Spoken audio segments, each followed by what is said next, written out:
Euskaraldia bertan da.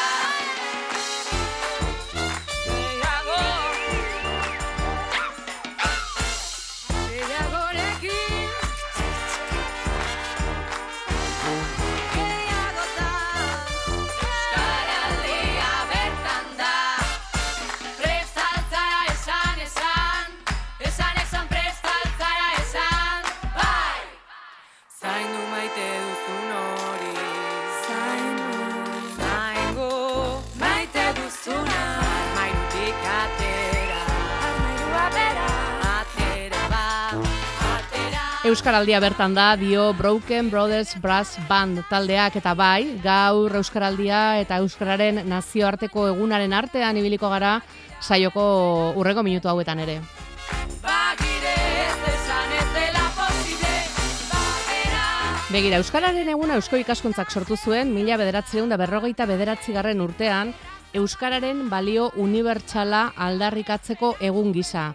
Abenduaren 3an hain zuzen ere Xabierko Frantziskoren heriotzaren egunaren omenez, kondairak dioenez, fraideak azken hatxa eman zuenean, xuxurlaka ama hizkuntzan aritu zelako, euskaraz aritu zelako. Eta amaraunean dugu gurekin beste behin ere Irati Azkue Eusko Ikaskuntzatik propio egunari lotutako gai batekin. Irati, egunon. Egunon, Ainara. Bai, arrazoi duzu eta gainera ez gara Nafarroatik asko urrunduko. Badakizue, orain hitzetik hortzera darabilgun Irulegiko eskua, Aranguren herrian, Arantzadik aurkitua, Kristo aurreko lehen mendeko brontzezko apaingarria eta hortxe, euskaraz idatzireko lehen hitza, sorioneku. Hori da, eta zenbat aldiz aipatu dugun, ez? Sorionek hori, eta horrek adierazten digu gainera, euskara eta euskal kultura iritsi direla, ordutik ona. Baina gaur jakin nahi duguna da, zein da euskararen eta euskal kulturaren transmisioaren egoera gaur egungo testuinguru elean hitzean. Eta hain justu Irati, gai hori landu duzue, edo landu du Eusko Ikaskuntzak orain gutxi gainera, ez? Bai, pasadan urrian hain zuzen ere, izenburu horren aterkipean, landu genduen nola euskara eta euskal kulturaren transmisioak bide egin zezakeen gaur egun. Eta hor jardunaldi horietan, praktikatik abiatu nahi genduen ere gogoeta hori, eta bertan parte hartu zuten Amets Aranguren eta Jon Celestinok, eta Amaraunera gonbidatu ditugu. Osongi. Jon Celestino, egunon. Egunon, baizu eride. Eta Amets Aranguren, zer moduz?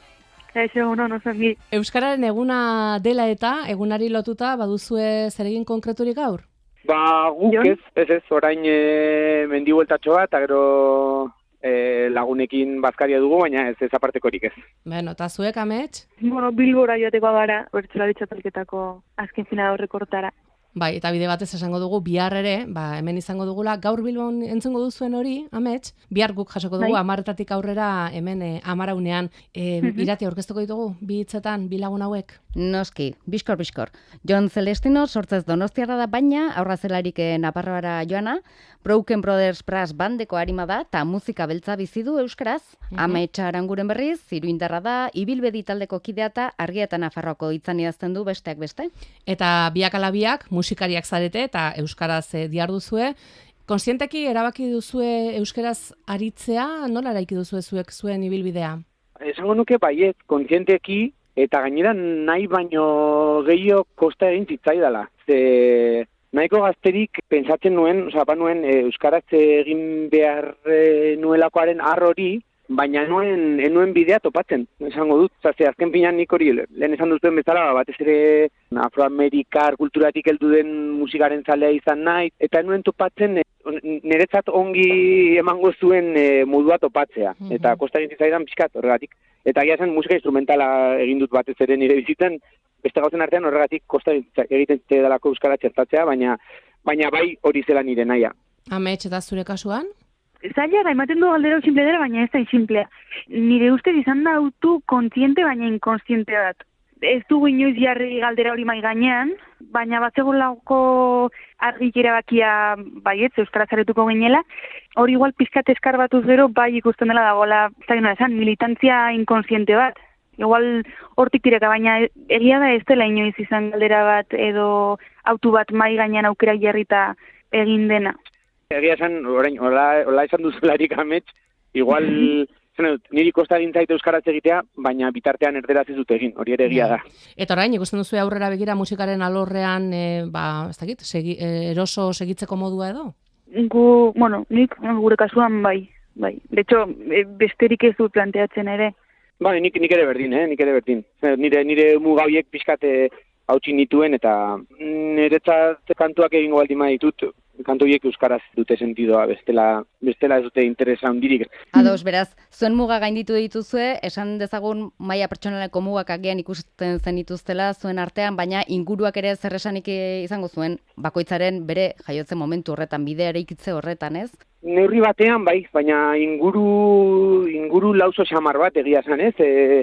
Ni batez ere, azken urteetar arte, esango nuke batez ere musikari erdaldunez inguratua izan naizela, eta nire euskararekiko tema neurri horretan nahiko personala izan da. Baina personalizate horrek ere eraman du komunitatearen zentzu hori bilatzera, ez dakit fiskal lausoa da horrela esatea, baina nire erabakia nahiko personala da, pentsatzen dut.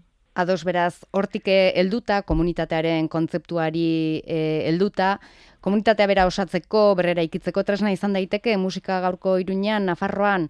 Bai, niretzat bai, nik horrela ulertzen dut musika batez ere, eta horregatik maite dut hainbeste musika beltza eta hola. Herri musika gehienek ere hori dutela, esango nuke, finean, baina bai, hortik interesatzen zait. Eta egia esan, euskaratik izateak ere horrekin badu lotura niretako. Ez bakarrik nola musikak komunitate bati hitz egiten dion, baizik eta injustu kontrakoa. Nola komunitate berriak josteko eta sortzeko beste lanabez interesgarri bat izaten alden. Eta hain zuzen, komunitateari hitza emanez, Amets, zuek ibilbedi taldekoek irailaren 20an ariketa bat egin zenuten Iruñako Laban. Izan ere ikusentzuleekin elkarrizketa moduko bat sortu zenuten, eraiki zenuten, haien ekarpenak jasoz, hazia ere nahi izan zenuten, zer loratzeko? Begira, kontu honekin, pasatze eguna izan da, gerora ikusi dizkiogula askoz ere gauza gehiago momentuan planteatu genuenean baino. Ez, gure planteamendu izan zen pixkat, ari gara disko berri bat prestatzen, edo behintzat kantu berri batzu prestatzen, eta, kasu askotan iritsiak ginena blokeo momentu batzuetara, ez? Eta azkenean, bost garun, 10 esku, eta beti igual blokeo horiek heltzen ziren leku berera. Eta, ez dakit, nola musikan, eta, nik uste arte gehienetan beti irakusten den normalean emaitza, esan genuen, konpartitzen baldin badugu prozesu hau, eta aukera ematen baldin badugu jendeari ere ezagutzeko, eta enbeste bakarrik emaitza baizik, eta pixkat prozesua ere zein den, ez dakit uste dut politaldela izan hori partekatzea, eta aldi berean aberasgarria guretako ere blokeo batzuk desblokeatzeko. Eta lortu zenuten, Amets? Bai, eina handi batean bai. Oso horik eta berzarri izan zen, egia esan. Ara joan ginen, benetan esperimentu bat eginez, ez genekin oso ongize jasoko denuen bueltan, eta erantzun pila bat, eta proposamen pila bat, baina aldi berean, eta niretzat guapona izan zen jendearen jarrera zein izan zen. Oso parte hartzailea, oso beldurri gabea bezala, edo oso konpartitua izan zen zerbait izan zela, etzela izan, gotzen gara holtza batera eta hau da duguna eskaintzeko, baizik eta begira, hau daukago esku artean, zertan laguntzen gaituzue edo zikusten duzue. Hori igual, Jon egon zen hor publikoan. Ze ekarpen egin zenuen zuk, Jon? Uste dut, esperientzia bera, arago doala beraientzat zer izan zen, eta ez dakit hortik eraterako duten, edo borbota genituen gauzak, eta jatzi genituen gauzak erabilgarriak izango diren egiazki edo ez, baina publikoan geunden jendearentzat uste dut izan zela nahiko argia, argigarria bezala oso argitsua, ez dakit. Aberasgarria. Bai, batean aurreko egunetan, proposatu zutenean, esan zutenean hori egingo zutela, ez dakit zer, batetik, niri personalmente iruditzen zaidan oso idea freskoa, zure burua jendarte baten aurrean esponitzea modu horretan, oso ausarta eta freskoa bezala iruditzen zitzaidan. Baina gero bizipena bera, bazen, ez dakit, nik asko maite dute entzunaldi kolektiboaren ideia hori, ez? Elkartzea musika entzutera. Napatean, musika entzutera elkartzea eta zuk esan alizatea zer den, ez dakit zer, Gainera, hizkuntzaren aldetik ere oso polita izan zen, ze bazen ere jende erdaldunik, eta batez ere euskaraz gertatzen ari zen zerbait zen, baina ere, ez dakit modu naturalean, txertatzen ziren ideia interesgarri batzuk beste hizkuntza batean, eta oso polita izan zen niretzat. Ez dakit beraiek, espero dut hortik zerbait politaterako dutela gainera, baina oso betazgarria. Zeona, hori ere jasoko zenuen, ez da, Amets? Bai. Begira, zurekin jarraituaz, kulturak gizartean eragiteko eta gizartera iristeko gaitasun handiagoa duela, esan duzu, irakurri dizugu, horrela beste testuinguru batean, horrela uste duzuzuk, beste esparrutan baino, kulturak baduela sakonagora eta jende gehiagorengana iristeko gaitasuna, esateko moduak... Bai, uste dut baiet. Eta badakit dela pixka eta askotan esaten dena, ez? Eta ez noa inbeste musika hizkuntza universal bat da, eta hori guztia ez du sinisten, baina bai uste dut, bai baduela zerbait, ez dakit den emoziotik doalako, ez dakit den beste adierazpen batzuk heltzen ez ziren leku batera heltzen denako, baina badakit hori pasatzen dena, baina ez dakit ongi izaten zergatik den. Baina denok bizi izan dugu noizbait pixka bat hori, ez? Musikak duen... Konektatzeko sentimentuak, irisgarritasuna, bai. Bai, beste kode batzuk ditu, eta horrek laguntzen du beste leku batzutara iristen, edo beste leku batzuetatik gauzatzuk ikusten. Bai, sinisten dute indar hortan. Jon, transmisioari buruzari gara, eta zuk esan izan duzu tradizioak, gauza berriak sortzen dituela etengabe, gero batzuk gelditu egiten direla, beste batzuk ez, baina segitu beharra dagoela erantzunen bila, ezta? Zure ustez, tradizioak balio du transmisiorako?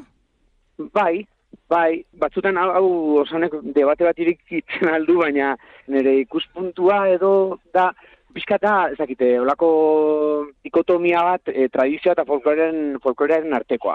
Piskat hori maitatzen dut. Zene dut, transmisio, folklorea edo folklorekeria edo deitu nahi duzun bezala, baina bi bide irekitzeko bezala edo bi kontzeptu irekitzeko, azalpen horretan folklorea da nolabait tradizioak sortu duen espresio bat kristalizatua geratu dena. Dantza hau horrela ematen da urtero, ez dakiz egunez, eta bere horretan gorde behar hori, ez? Gorde behar hori da niretzat folklorea. Ordea tradizioa zari naizenean, justu kontrakoa zari naiz. Nolabait, pixkate folgeist, ez? Herri baten gogoa gauzak adierazteko, horrelako zerbait. Orduan, horrek niri behintzat balio di pentsatzeko transmisioa eta tradizioa nolabait gauza bera balira bezala.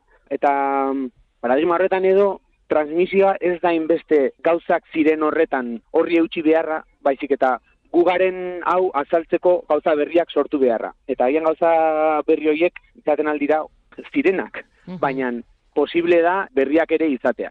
Eta akitorla azalpena oso eroa den, edo ongi azaltzen dudan ere, baina, hori oso ongi azaltzen da, eta beti azaltzen du, eta gainera Ametxe eta Biok ibili gara, Iruinkokoarekin, bai, Iruinkokoa da, guk, Iruñan ez dago iaute herritu berezirik, hiri bat izanki, naiztan Nafarroa, herri iauteriz betea den, justu hiriburuzagian ez zegoen horrelakorik.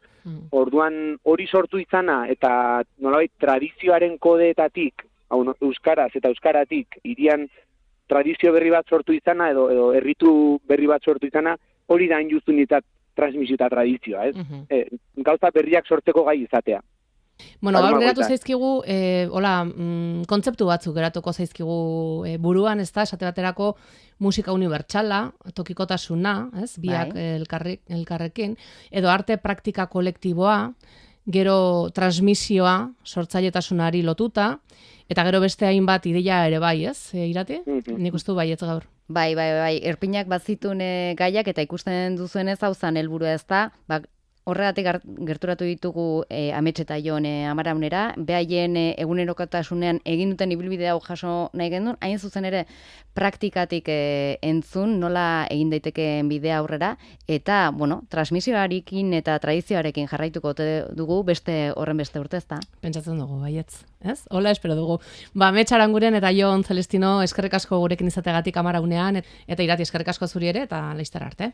Zuei ere. Bale, eskerrik asko. Eskerrik asko.